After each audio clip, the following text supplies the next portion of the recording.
What's going on, folks? In this video, I would like to talk to you all about one of the important things when it comes to building quality or good relationships in your life. And that is paying attention to what people do versus what they say. So a lot of people will sell you a dream.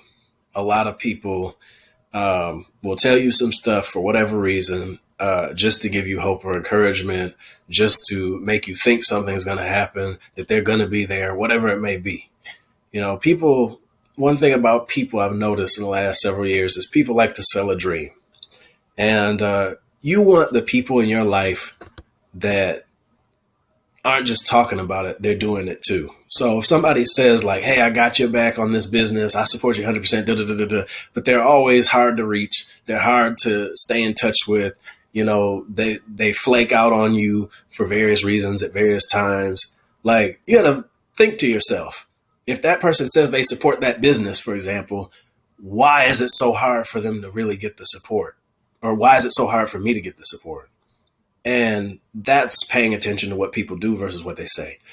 If someone's, frequently late on payments, that's another thing, but it relates to it because say you have a relationship where, they're supposed to compensate you with money for something, a good or a service that you do, and they're frequently late on that. They're basically not honoring their end of the deal.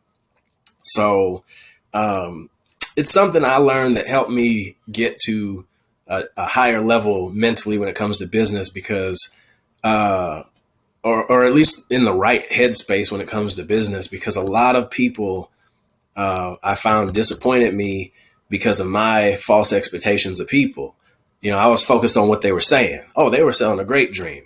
Oh, I'm going to be picking up, the employees at this time every day and they're late, or they pick up the wrong employee, or they say, oh, yeah, I got you. I'm going to invest in your business.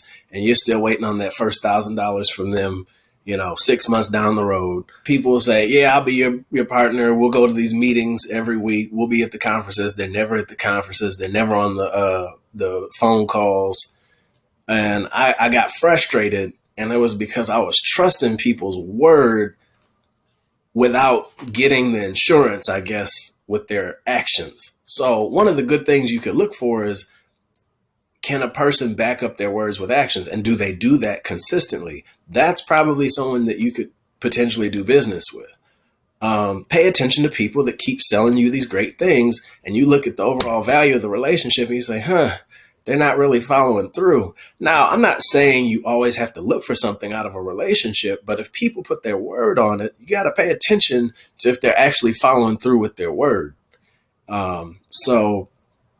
I get frustrated because I'm listening to what people say. And then when they don't do it, it was like I couldn't put the two together. And then, because you think about that in different circumstances. But I was like, when it came to the business I was running, I was just like, like maybe this is just how this space is as an entrepreneur. But no. Like there are people who are reliable entrepreneurs or business people. There are people who are unreliable, just like in real life. So just because someone has a suit and tie on doesn't mean that, they have the greatest integrity or that they have the greatest ability to follow through with their word. So it saved me a lot of frustration when I learned that concept. So I'm teaching it in this video. Stay tuned, guys. I'll see you in the next one.